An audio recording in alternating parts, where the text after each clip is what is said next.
around Syracuse or so. Um, yeah, we opened at the end of March of 22, so a little bit over a year in business. Brought our DA, Tim Lucero, on.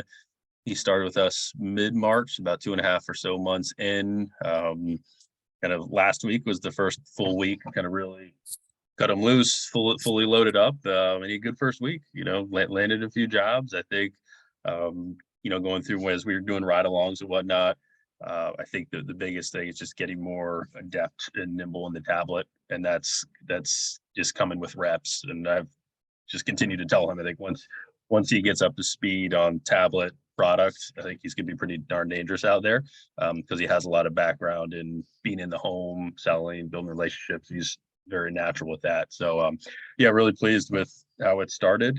Landed those jobs, and we'll see how we produce them in a couple weeks here. And to Jason's point on the measuring and how accurate everything was, but I'm sure there'll be some hiccups, but really pleased with the start we've had. Nice. Joe? So, Joe Jordan, here in South Lake, Texas. Been franchise owners since 2016, so going on 7 years. Richard Weaver's my second DA. I've had one. Erica's been on with a couple years now, and Richard's came on really about the 1st of March.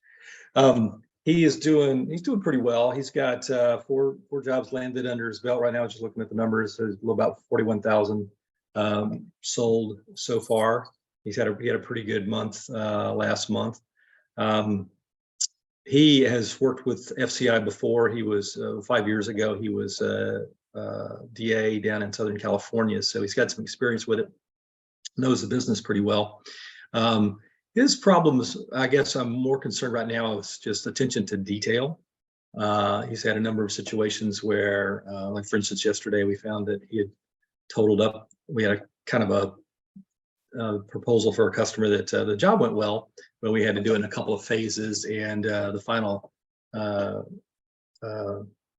check that he had added up for the customer was about $2,000 short of what it really is. And so he had a math error there that he overlooked, and thank God we caught it, but I'll have to get another check from the customer to finish it up. So just little things like that, just attention to detail. We've talked about this.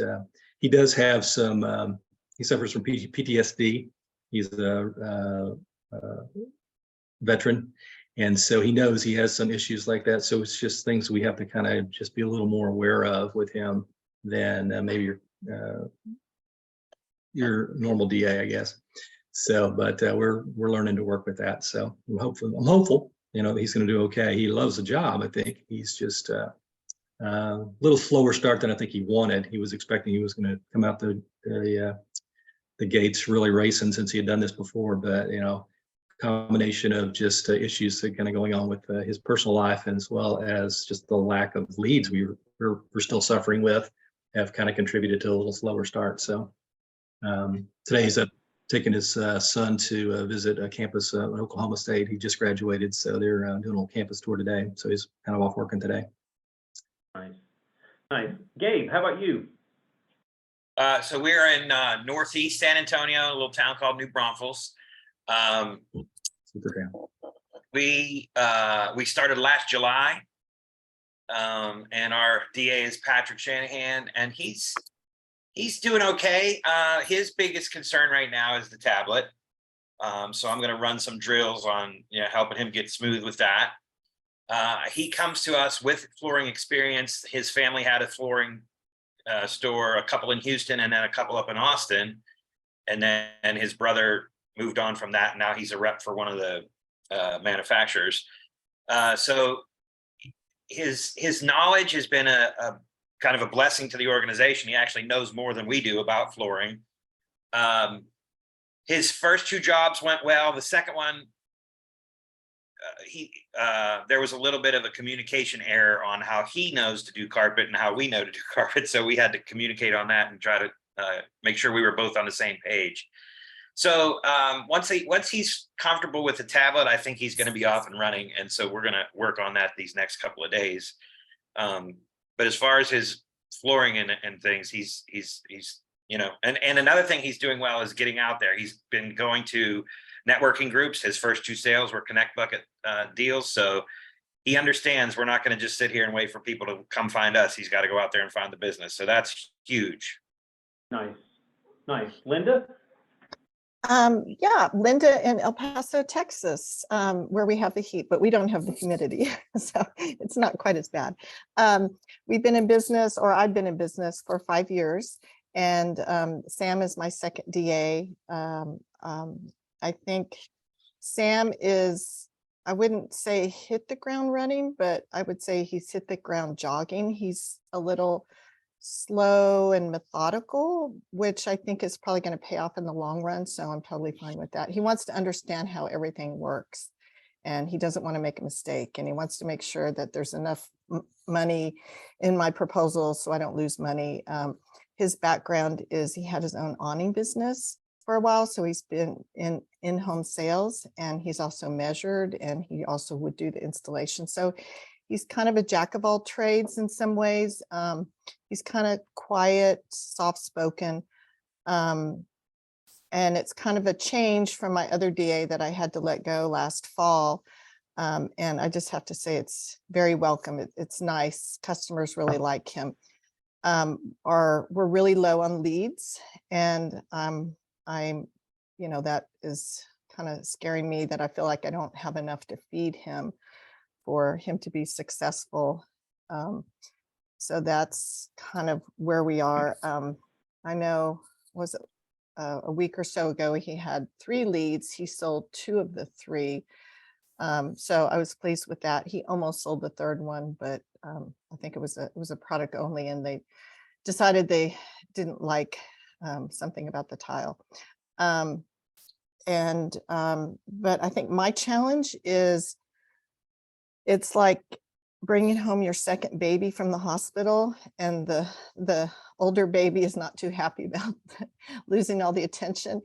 And so there's been some friction within our team. And I actually thought I was going to lose my office manager and my older DA, who's been here for a while, because they're married. So I don't have a very good setup. So I do have backup plans. And today we're going to have a team meeting, and I'm going to ask them why they haven't signed the company handbook, the other 2. So they could leave. So that's one thing that I'm kind of struggling with, is the change of culture. It's been a really good culture, but all of a sudden Sam, the new DA, was doing really well. And I think Bruce felt neglected, and Chris, the office manager, was protective of her husband. And then to top it off, I started calling some past customers of Bruce's, the old DA, and there were a few people that didn't get proposals. And so today, Sam and I, the new DA, are going to go out to one of those customers, and it's probably going to be over a $50,000 job if we land it. But Bruce didn't take care of it. I haven't told him what we're doing. And once I let him know that we've been out to visit that customer, I may not tell him unless we land it. But anyway, those are my struggles with my new DA. Is it's not him, it's the change of our culture and everything. So It's interesting when you think about the size of these businesses, you think about the size of your business, one person can come in and completely change the culture of the business. And I'm not saying that Sam has changed the culture, but the introduction of Sam, the ripple effect is that, one person can absolutely change the culture of the business. absolutely. So obviously, Linda, if there's anything I can do to help you from here, I'm happy to do what I can. All right, so today I want us to spend some time, we're going to spend a lot of our time in this last bullet talking about sales meetings. And this is something that I'm extremely passionate about, because how can anybody be passionate about a meeting? Well, I'm not that terribly passionate about meetings. As a matter of fact, I hate meetings, but to pull people together and actually go through and get something out of a meeting, makes a ton of sense to me. So we're going to spend we're going to sort of tee this up by looking at skills development, the competency model, and appointment debrief, and then spend a good bit of time talking about sales development this morning. So diving right into skills development. Before we jump into slides, I know we've talked about this before, but when I talk about coaching, and specifically when I talk about we think of coaches in an athletic sense, we think of coaches in other arenas, but when you think about coaching your design associate, what comes to mind for you? What does it look like for you to coach your design associate? Means modeling the way, Okay. encouraging, showing them how to do it, show them how you do it. Okay. What else would you guys say? For me, it's helping Patrick take his knowledge of the flooring and the products and the process and turning that into sales ability, right? He has the knowledge. He just needs to understand how to convey that to the customer and then how to separate us from everybody else that's doing what we're doing. So Okay. we've had that conversation where he knows more than I do about the product. I know way more than him about the sales process. And so we've come to a position of, okay, you can help me in this area and I can help you in this area. And we've developed kind of a nice, it's almost more of a conversation and a working relationship, which is cool. Good. All right, so I'm not going to go through these word for word, but when I think about coaching, I tend to think of a coach as somebody that someone has already been trained on a particular task, whatever that is, right? Some of you may know I'm trying to teach myself how to weld. I would love to have a coach that can help me with welding. So I've done whatever book learning I can do with welding. I've got a little welder in the garage. I've tried to mess with it. And there's some stuff, I'm very inconsistent. So I look at one weld and I'm like, yeah, that looks really good. And then I look at the next one, it looks like poo. So, it's just, there's something in what I'm doing that's not quite right. And I would absolutely love to have a coach that would stand over my shoulder and say, okay, do this a little different or do this a little different. One thing that's very interesting about particularly of adult learning, when you think about a skill that you want to improve, whether that's playing the guitar, whether it's something on an athletic field, whether it's welding, whether it's sales, and sales is absolutely a skill that can be developed. Skill development, the first thing you have to do is understand that there's a gap between where you are and where you want to be. Okay, so again, I look at one of my welds and say, this weld is really good, but this one looks like crap. So I understand that there's a consistency and there's a gap in that consistency. So what can I do to fix that, right? And the second piece of that is actually developing and honing those skills. Without having the right skills, it is absolutely frustrating. So I've made a desk that is going to be my desk in the office in Atlanta. And when I look at this desk, I look at it and say, okay, some of these welds look like I'm proud of them and I want people to see them, and others I want to figure out how to put as much paint on them as I possibly can because I don't want anybody to look at these things, right? So as I think about sales skills, and it's exactly the same thing. One is more physical than the other, but when we think about how do you improve somebody's sales skills, or when you think of how do you improve whatever skill it is that you're trying to improve, you can only improve one or two things at a time. Some of you I've shared this with in the past. I remember one of my first DAs going on a ride along after they'd been through training. They'd been running for a while, but they were having a hard time with close rate. And after their appointment, we sat down at a coffee shop and I gave them 57 things that they could improve. I probably still have the list somewhere, but it literally it was a list of 57 things. Okay, you could do this better, you could do this better, you could do this better, you could do this. I mean, it's impossible. So what did he improve for the next time? Absolutely nothing, because it was completely overwhelming, right? But if we take one thing, so, a couple of you have said that you've got design associates that are struggling with the tablet. Okay, well, what if we picked one thing in the tablet and said, today we're going to get better at drawing a room that has 5 walls. We're not going to worry about a room that looks like a T. We're not going to look at all this other stuff. We're not going to play with the seaming. We're not going to do any of that. All we're going to do is we're just going to practice drawing a room that has 5 walls. So there's a wall with an angle, something, whatever. This is what it looks like to do that. If we just practice that one thing, instead of saying today we're gonna fix your tablet problems. Well, the tablet problem, that's a 57 item thing to fix. But if we just said we're gonna fix today, we're just gonna focus on measuring a room that has 5 walls in it. Okay, so that's what we're gonna do today. And maybe next week we're gonna work on a room that looks like a T. Now, more than likely, if you fix the 5-wall room, all of a sudden the T room is it's going to be a whole lot simpler to fix. But nevertheless, we got to start somewhere, right? So when we think about skills development, you can only improve 1 or 2 skills at a time. It's impossible to do 57 things at once. All right, so I'll ask you some questions. How are you? Okay, your design associates have been out there running for a week or 2 by themselves. Some of them longer, depending on when they started with you. What are you doing to help your design associate develop their sales skills? And I'm not even gonna let me back up. I'm not even gonna put sales skills on it. It could be measuring and estimating skills. It could be the sales skills. It could be product knowledge skills. What are you doing to help your design associate develop their skills?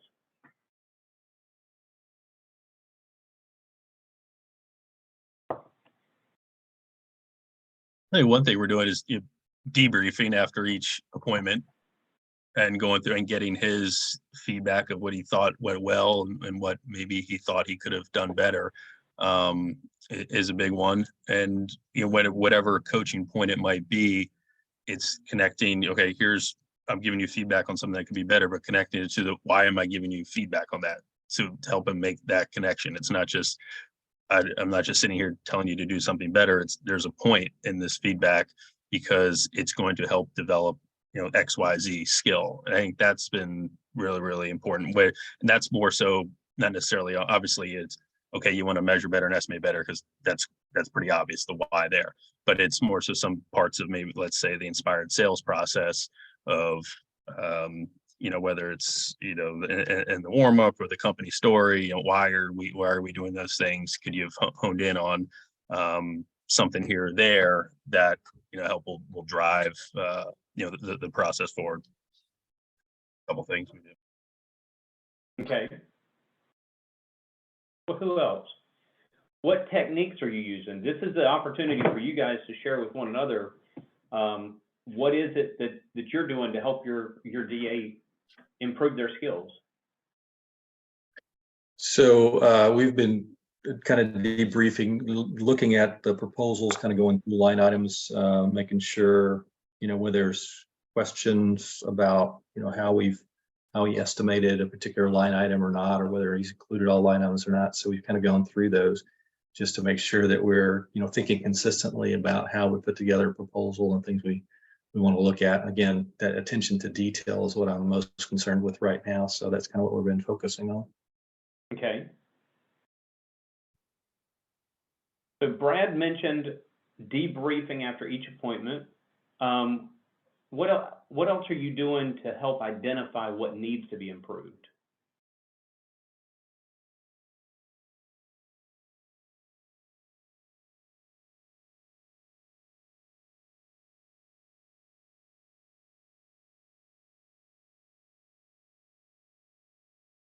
In other words, how do you know what skill to work on?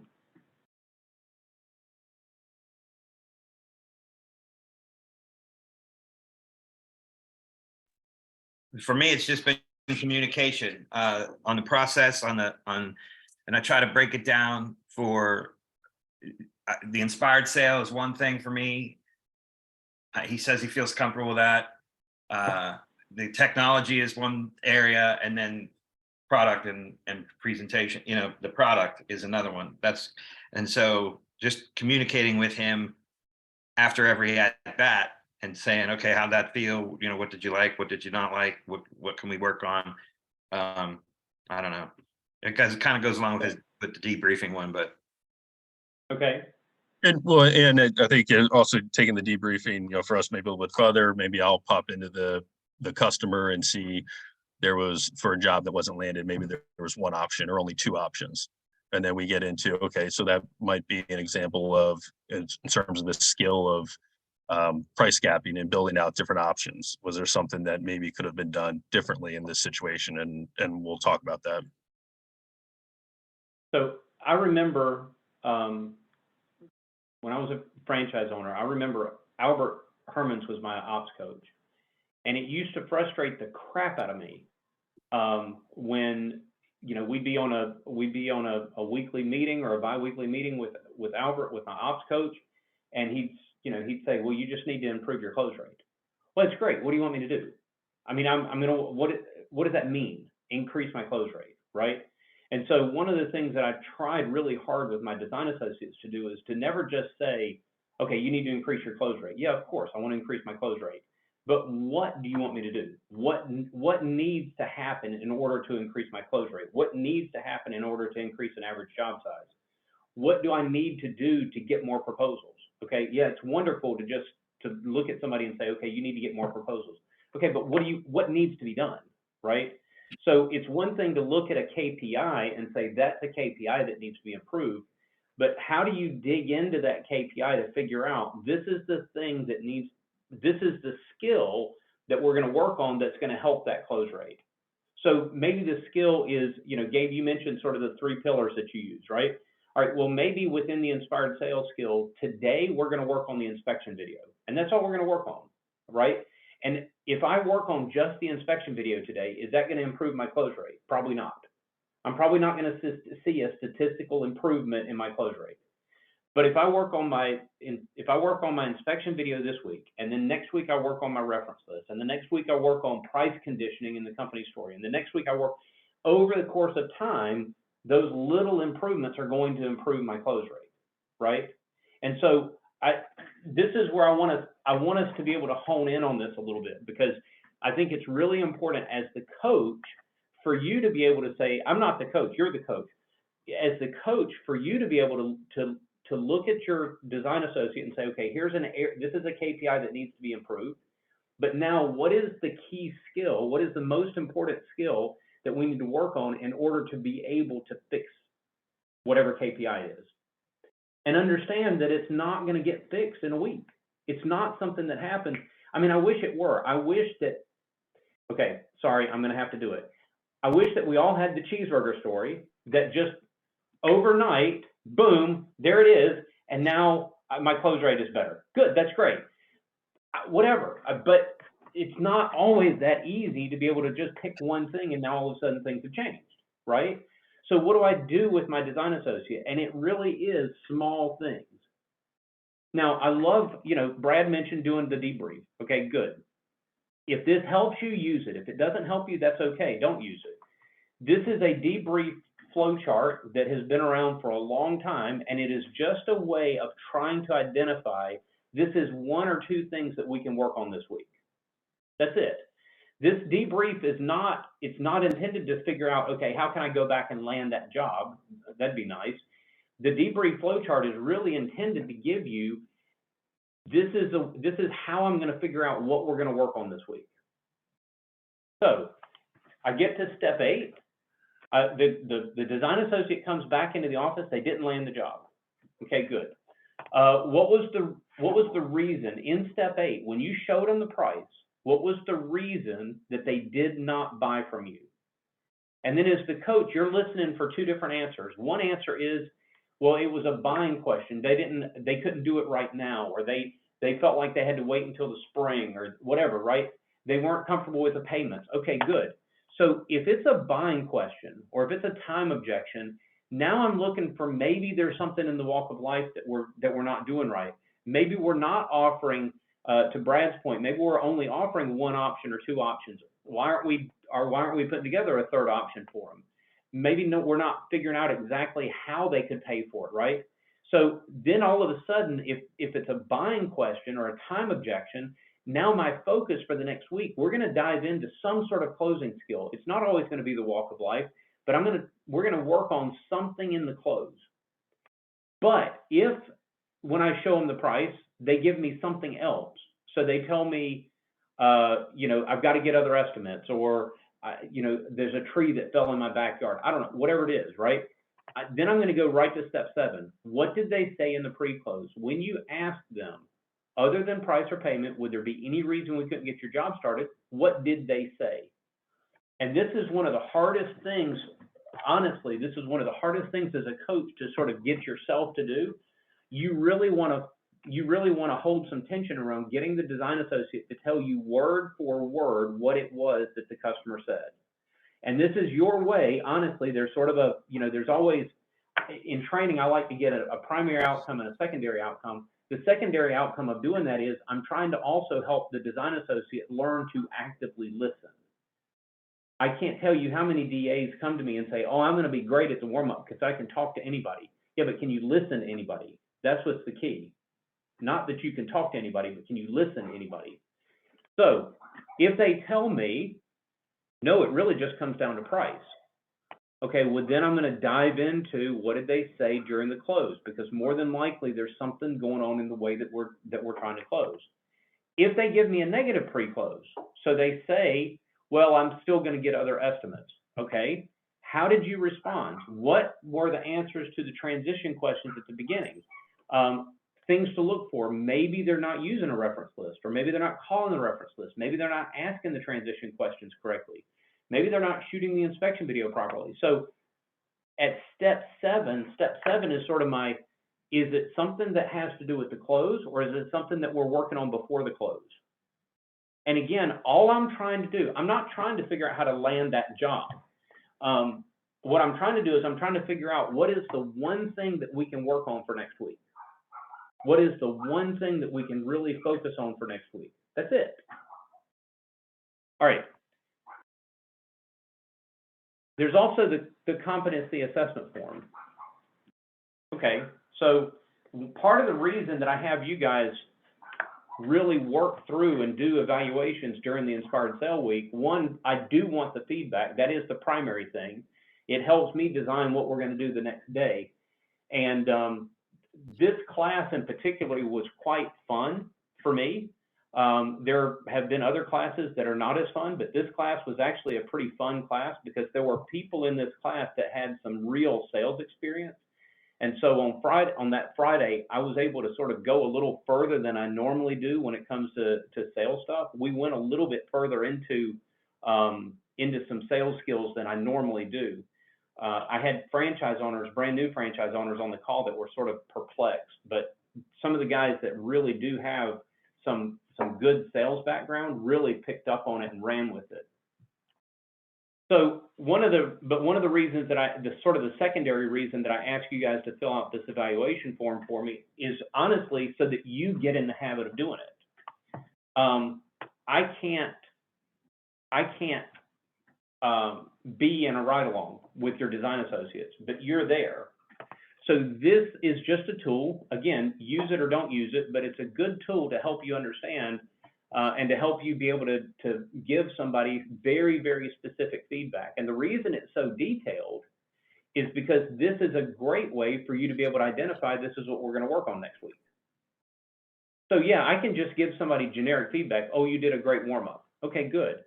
But I can get into more details about, you know, when you are doing warm up, did you get information to really personalize the company story? Okay.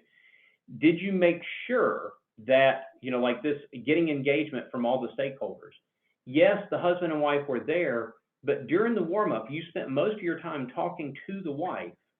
And so the husband was sort of out, he was in the room, but he wasn't really paying attention. What could we do to bring him into the conversation? Right? So the whole point of going through this ride along and going through this evaluation with somebody is to really zone in on those 1 or 2 things that we can work on for next week. So that's why, to me, the last page of that assessment form is the key page. What are the 1 or 2 things that we can work on for next week? And it doesn't always have to be about, say, the sales process. It doesn't always have to be about inspired sales, right? So going back to what you guys mentioned earlier, measuring, orientation. Jason, you talked about John having an issue with measuring and orientation and layout, particularly with houses that have funky rooms and funky angles. How could you practice that with him to help him get better with it? I mean, one of the things that I've been doing a lot of is just having him do repetition, making sure whenever we have downtime that he's measuring the office and, and then he's been measuring his house, been going to some model homes and actually measuring, different model homes, just to Good. give him additional exposure that, that we don't necessarily get if the lead flow isn't there. Good. All right, so to give Jason some feedback, everybody else on the call, if you had a design associate that was having a hard time drawing rooms that had angles or whatever, what else could you suggest to Jason for that DA to do?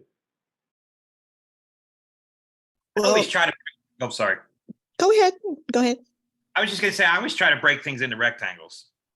Like, I don't let the angles trip me up. I just try to make it into a rectangle and So that's actually how we do it here. We don't do any angles, we do rectangles, but he has challenges in visualizing how the one rectangle might overlap another room, which doesn't necessarily solve the angle issue. And then, there's always the statement, I don't remember who told me, I think it was Jackie Adams, she always uses that butt to the door thing. So, every room you walk into, you orient your butt basically to where the front door is. That way everything is oriented the same direction. That's the way I teach all my people. Doesn't matter so much on hard surface, but on carpet where you maybe are doing patterns and all the directions of the rooms are important. We don't draw all our doors in our market. Like, I don't get hypersensitive around all of that, but I like to see rooms that are oriented and I like to see them laid out, generally properly. So, he's just having that spatial awareness issue that he's getting better, but and I think it's something we work through within 2 to 3 months. He's there, but he's not one who's picking it up quick. So The good thing is that that's something that can be learned. That's a lot Yeah. easier to learn than it is to learn to be a salesperson. yeah, So, I agree, which is why I'm still committed and not that worried, because ultimately I think this is a teachable side of it. If I had some red flags around some other areas, I'd be a lot more worried. But right now I'm committed to, working through it. And I don't think this is going to be a major problem. So. Jason, if Yeah. I could, I know Marie Mahoney in Virginia had a similar problem with her DA, and her DA is actually a really, really good DA, but she was having a hard time like visualizing in the rooms. Okay, and one of the things that Marie ended up doing with her was, I love your idea of going into model homes and going into other spaces and drawing them. Marie had her put the tablet away and draw it on a piece of paper. Mm-hmm. So not for a real appointment, but for practice, right? Draw it on a piece of paper, because there could be, it's a way of separating, is the issue that we can't see what the space is, or is the issue that I'm having a hard time translating the space into the tablet? And so maybe have them go into a model home and draw it, but just put it on a piece of paper. Don't worry about the tablet, just put it on a piece of paper and see if that helps. If that helps, then you know that the issue is maybe not so much the spatial awareness as it is, okay, we really do need to work on just seeing what's happening in the tablet. And if you can draw it on paper, you can draw it on the tablet.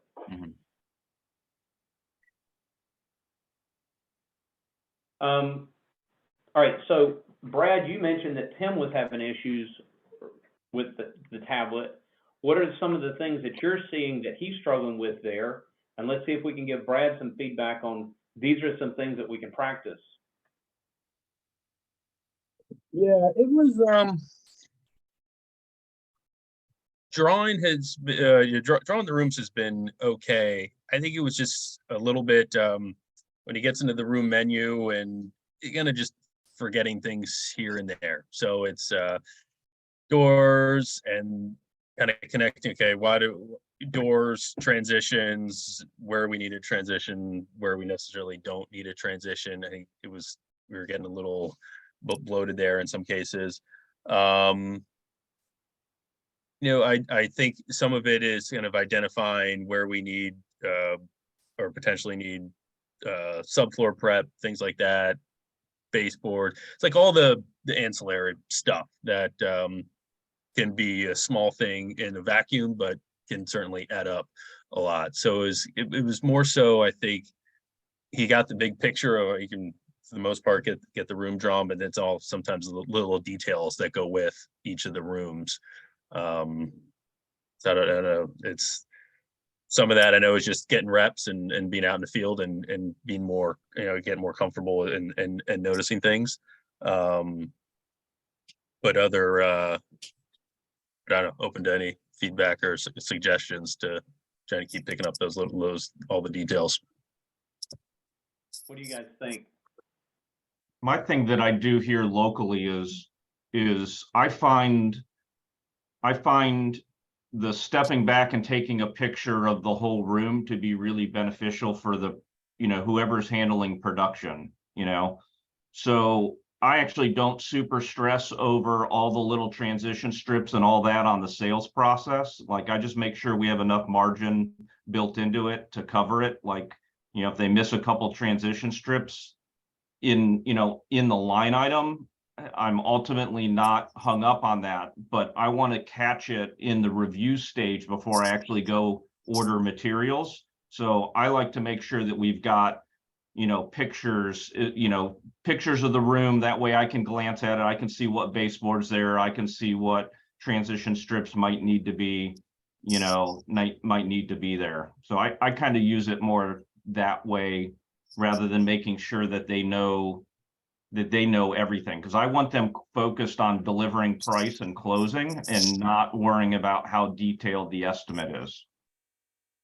Yeah, I appreciate that, and I think I can emphasize that more because I've shared with him that when I was at his stage a year ago, I missed all of that shit. Like, and so I'm not trying to make him the perfect is certainly the enemy of good at this stage of the game. And so I think maybe just kind of emphasize, hey, just take a bunch of pictures, capture everything. We miss a team mold here and there. It's not the end of the world. It's a learning moment. And maybe I'll just kind of maybe even more videos too, outside of the inspection video. Just take a quick video with your phone if you feel a little, if you're gonna have a little question on what we might do here. So I think that's good advice. And then the only other thing that I can add, and that's all great advice, is for transitions, I usually will tell my DAs to put transitions. For example, if it's bedrooms with a hallway, I'll just say, just when you do your hallway, put all your transitions there. Don't worry about the bedrooms, just put them all in the hallways. And that seems to save a little bit of time. And the other thing is I say, don't measure the transitions, just assume that they're all, just make them all 3 feet. Just let it go to I think it's the default, because, it's not going to make a difference unless it's a much bigger transition. So those are just some little shortcuts that we use. Yep, appreciate that. Good stuff. Shortcuts are good. So I heard everybody at the beginning talk about how, leads are slower. Okay. So, what would you want to practice with your DA to help your DA find leads? One thing that we did in the San Antonio co-op to go back and forth with one another, we created a text message. And when we stop into another business, or when we have a one-on-one, or when we have whatever, we take a picture of that and we put a little note, hey, this is what this was, and this is what we hope to get out of it. So, you can, especially if you have more than one DA, man, you can have them a little competition, whoever got the most relationships, and then whoever got the most deals from those relationships. But with just one, we can have a little back and forth competition between ourselves. How many people did you stop and meet today? That kind of thing. I love that. Now, how can I work with my DA on some skill development so that that doesn't just become a futile picture, but it actually becomes very productive. In other words, if I go into a real estate office and I take a picture with the gatekeeper, okay, that's great. But are there specific skills that I can work on with my DA to make sure that that picture actually turns into something and it's not just, okay, I went in and took a picture.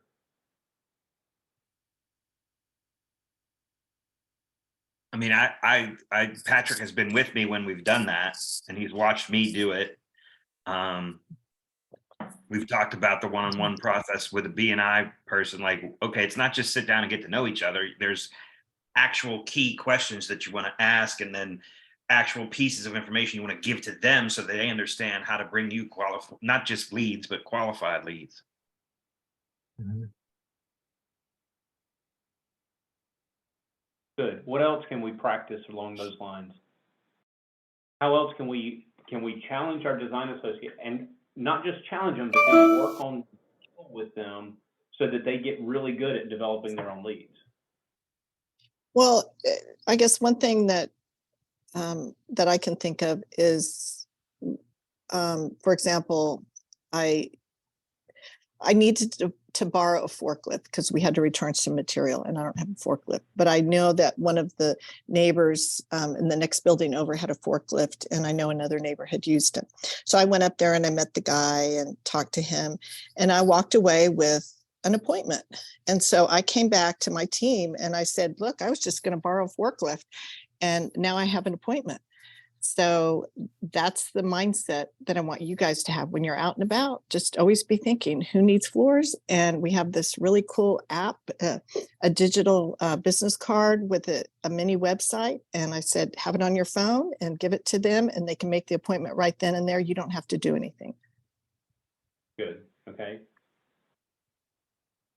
All right. So I'm gonna transition to sales meetings, but as we talk about sales meetings, I don't want to limit us to just sales, right? So when I say sales meeting, oftentimes people think, okay, we're just going to talk about the numbers. That's not what I want to do. Sales meetings is an opportunity to practice. And it might be practicing something in the sales system. It might be practicing, this is what I'm going to say when I walk into a real estate office. This is what I'm going to say when I walk into a property manager's office, and actually going through the role play of doing it. I cannot even fathom the possibility of an attorney not practicing their opening statement or their closing statement to the jury. I cannot even imagine the best attorneys in the world, not just some guy, but no, the absolute best attorneys in the world. It would boggle your mind if you didn't think that they didn't sit down with every witness and go through the questions that they were going to ask and give them an opportunity to practice what they were going to say, or to go through their opening statement, not just once or twice, but multiple times, and really wordsmith what they're going to say.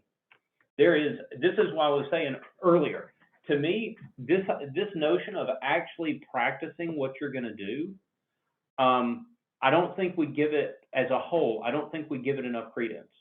What does it mean to really be able to practice what you preach? What does it mean to really be able to practice what you want to do?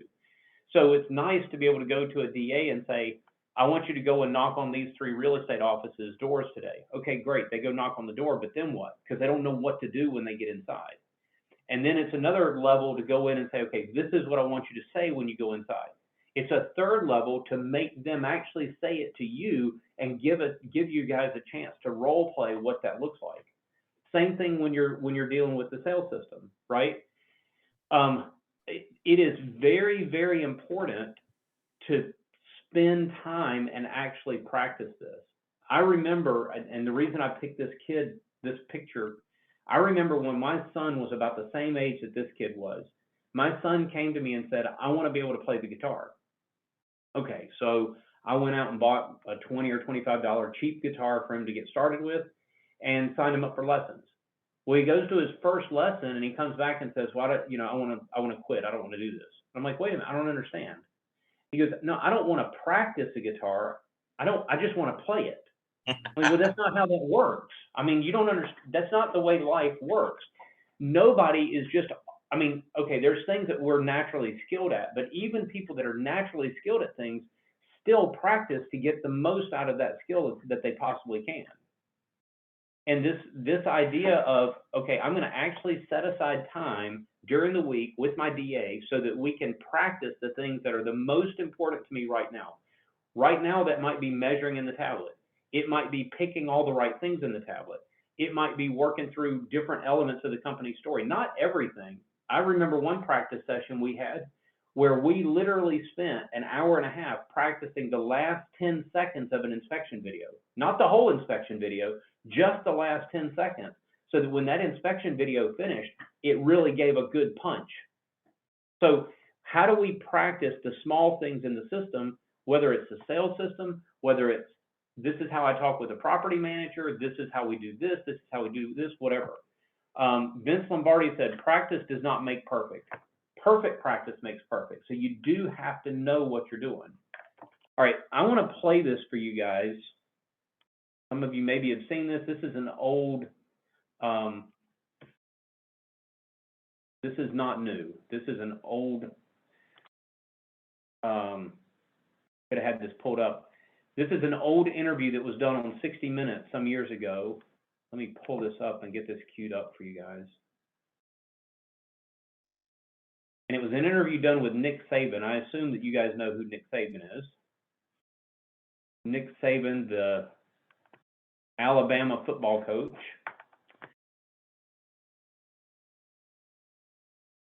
And Nick Saban is one of the winningest football coaches in all of college football.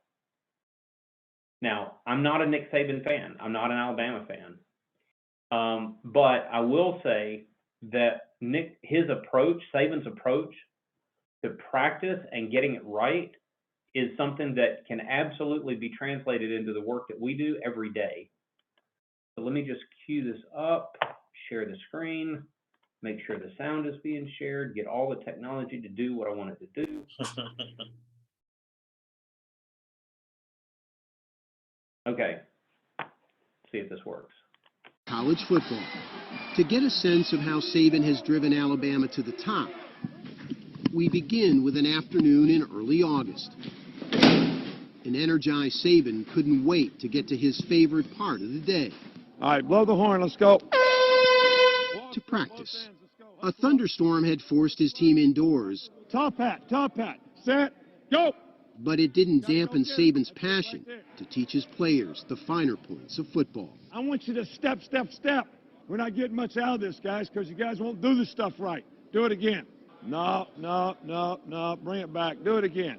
In demanding his players be as exacting as he is, Saban can be volcanic. I've told you 3 times already today. Why are you so tough on people? Well, I don't know if that's fair, that I'm really tough on people. We create a standard for how we want to do things. And everybody's got to buy into that standard, or you really can't have any team chemistry. You know, mediocre people don't like high achievers, and high achievers don't like mediocre people. Saban doesn't miss anything. On this afternoon, a freshman caught Saban's eye. Hey, Eddie. Number 4, Eddie Jackson, who seemed lost. You an offensive lineman or what? Jackson, a defensive back, was stretching with the offensive lineman. You got to buy him, Eddie. Trying to master Alabama's complex schemes was too much, too soon for Jackson. Hey, Eddie, it's kick support. It's cover 2. Why are you backing up? You're supposed to come and force the edge. Jackson looked like he wanted to crawl into a hole. Come on, Eddie. All of Alabama's players have been there. Oh, Vinny. Safety Vinny Sunseri remembers the day he and a fellow defensive back forgot a play. And he throws his hat, and it's a straw hat, it's not really heavy. He's able to throw it like Zorro at us. I thought it was going to hit us and knock us out. And it just starts yelling at us, and we're like, oh, we just got Saban. Got Saban. Yeah. He messed up my hat. But Saban's players have faith in their coach largely because of a revolutionary approach he designed years ago called the process. Ignore the scoreboard, Saban preached to his players. Don't worry about winning. Just focus on doing your job at the highest level, every single play, and the wins will follow. The approach was to challenge the players to play every play in the game like it had a history and life of its own, and tried to take the other team out of the game and make it all about us in terms of what we did. It's like jumping out of a plane without a chute. Yeah. I mean, in your business, what, we're not going to focus on winning? Right, but it really is the simple way to do it, and it's the best way to do it. It's a way of life around here. It's the way we play the game. It's the thought process behind everything. Star quarterback A.J. McCarron was involved in the one play that epitomizes just how deeply the process has been programmed into Alabama's players. Late in last year's blowout win over Notre Dame in the championship game, McCarron and his center Barrett Jones called different plays at the line of scrimmage, both insisting they were right.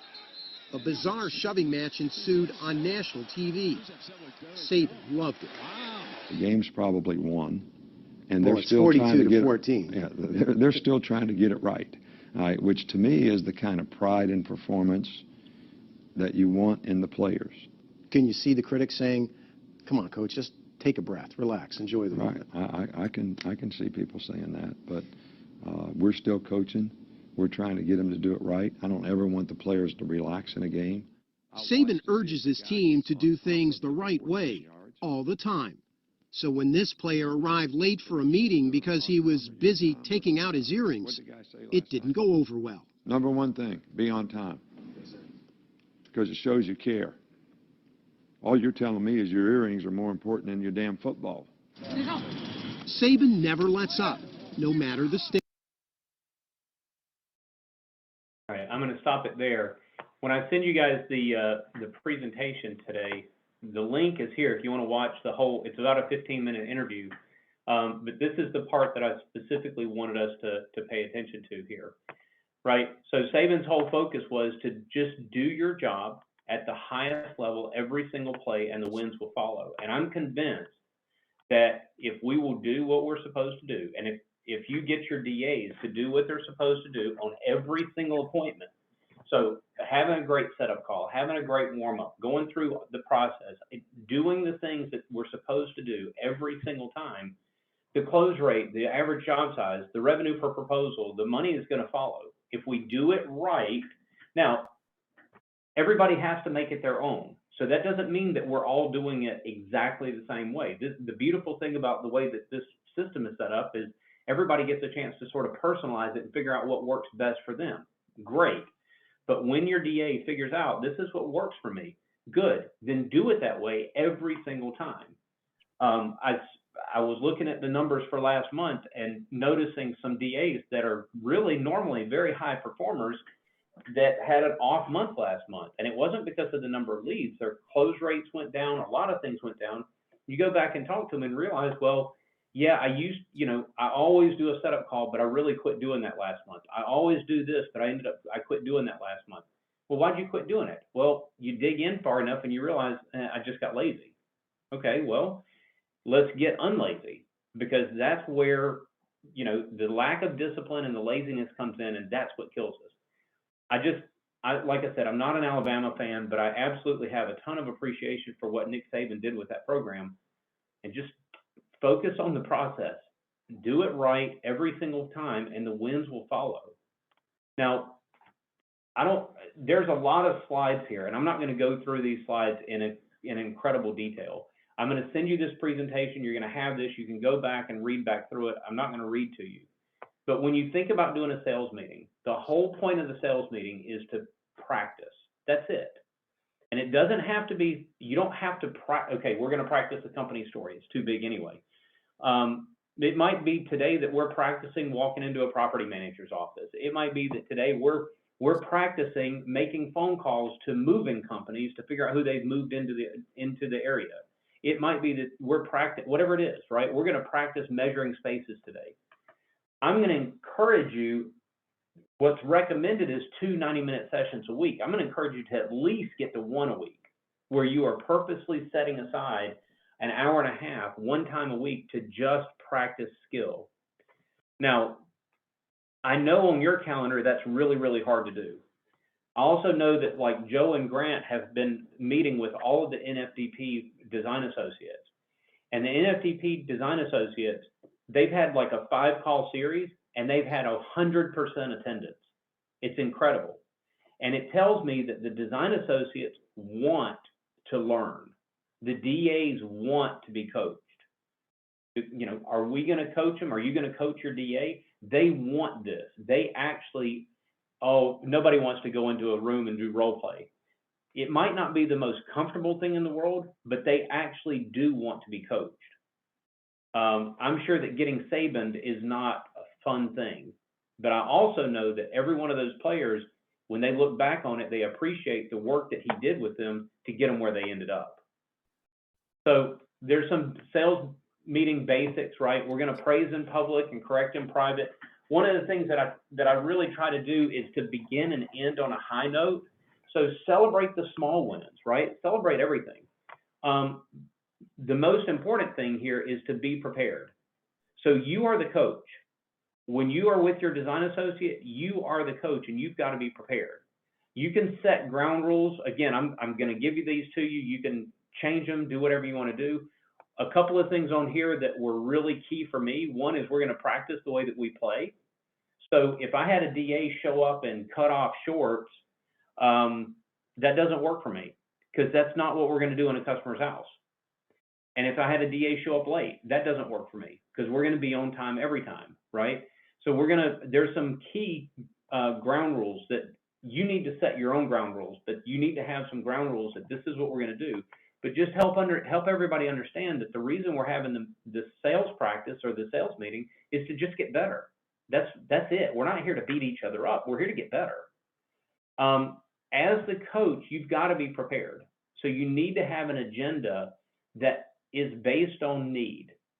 So I know a lot of times people will set up, if they're doing a sales meeting or a practice session, especially if you've been doing this for a while, it's like, okay, I don't really know what to practice, so we're just going to practice a walk of life. Okay, practice, sure, but that doesn't really help if that hasn't been recognized as a need. So before the sales meeting, you're figuring out, what is it that my salespeople need? What am I going to celebrate? What are the big wins? What is the big message that I need to send? And then what are the key specific areas that we really need to work on?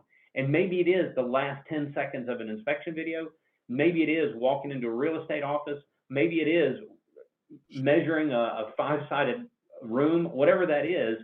What are we going to do to just practice that one thing? And how is that going to overall help my design associate? So if I look at sort of a detailed agenda, you can this opening should be no more than 10 minutes. I would err on the side of shorter, 5 minutes to start on a high note. If you don't have anything great happening in your business, then find a YouTube video of a TED Talk or something so that people can start on a high note. Talk about the things that are going on, big sales or big proposals or whatever it is, right? But start with something that on an upbeat. You don't want to start a meeting down. Always start something upbeat so that you're getting people moving in the right direction. At a maximum 5 minutes worth of housekeeping, and if you don't need this part, don't bother with it, right? These are things that are applicable to the whole team. So I'm not going to use the housekeeping section to pick on one particular design associate if nobody else is doing it. And this is only if it's necessary. So keep it really, really brief, because what I really want to get into is deliberate practice. So you should have 70 or 80 minutes of very deliberate practice. Know what it is that you want to practice, why you want to practice, understand what your standard is for it, and be able to coach it. Now, maybe there's something that you're not doing. I'm going to pick on the reference list. Maybe you're not doing the reference list. Okay, but you want your design associates to do it. Well, maybe for the next couple of weeks, you focus on getting yourself to that point while you're practicing other things with your DA. Once you get, okay, this is how I want this done, then you can work with your design associates, because you've got to be able to explain it. You've got to be able to demonstrate it. You've got to be able to practice with them and give them feedback. Remember that practice is about something very small so that we can drive skill. If we took today and said, today we're going to work on the company story, it's too big. It's too much. What are you going to do? You're going to move skill, maybe this much, maybe. But if I say today, we're just going to focus on how would I use the Better Business Bureau slide to really focus on quality, and that's all we're going to do. We're going to focus on what does this one slide sound like, and we're going to work on different things and different ways of saying it and different wording and whatever else, and we're just going to work on this one thing. Or maybe we say today we're going to work on price conditioning. Okay, it's a big topic, but we're going to work on price conditioning, but we're going to specifically work on price conditioning when we're going through step 6 and showing the product. So never mind the company story, go get 3 boards out of the van, and when you're presenting the product, how are we going to incorporate price conditioning into this? Okay, so little things, little things. It's very intense, give people immediate feedback, and then make them do it again.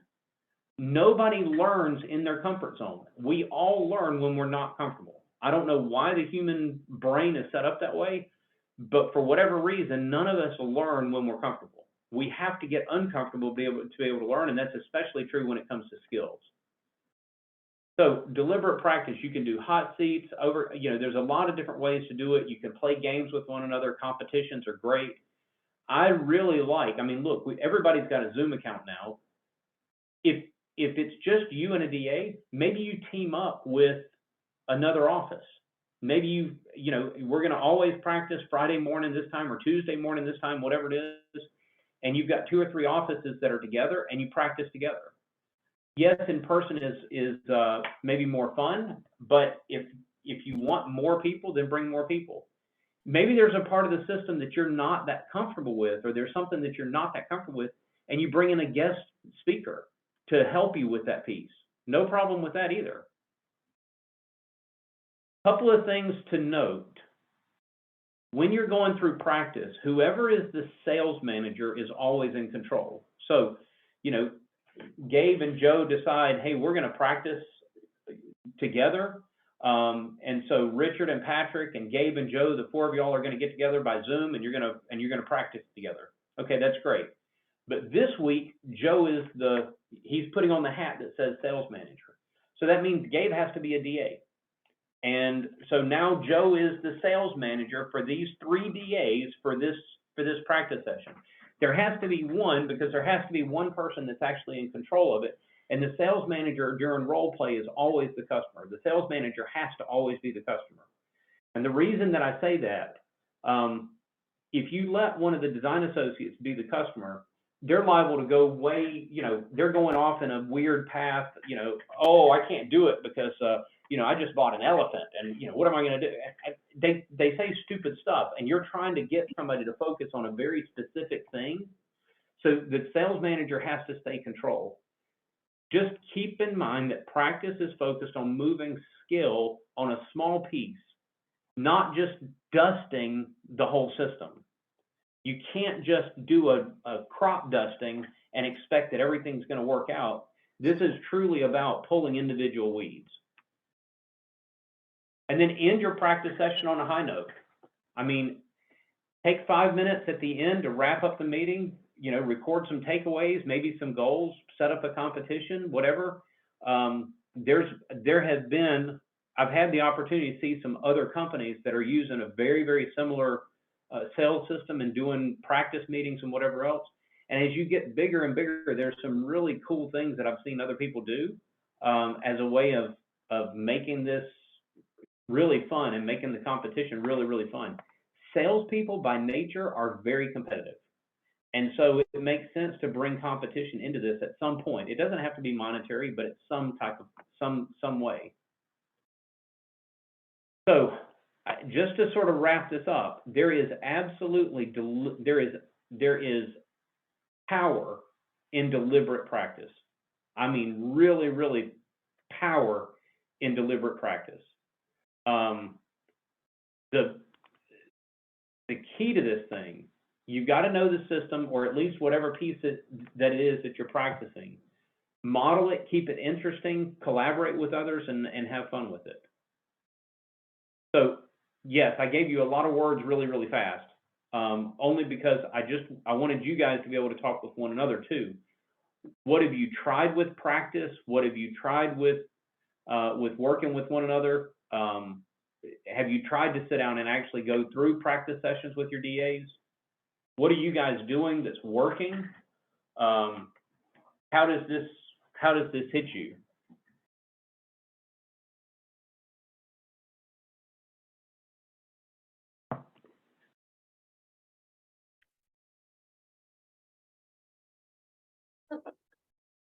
Yeah, to be honest, we haven't done specific practice sessions yet as a team, and we need to. Because I think that's, you know, the point we're at where we do need to be practicing more. We know the basics. We just need to own them. So this is good. Yeah, this really gives me. I was crop dusting, and so this is going to allow me to focus in on one or two things, work on those, quickly recover, and then one of the things I said here is focus on one or two, track the progress, identify new things to focus on, and then refocus there. Good. Good. Jason, how about you? Yeah, this is where we've started leveraging the co-op around this, and getting together with the DAs as a whole group. And we've been starting to do role play here. You know, I envision a lot more opportunity down the road. We're like at the infancy of this. We've only done one, but it's part of my goal to, you know, to continue that process. So. Good stuff. I It like really that. works. I like leveraging the co-op.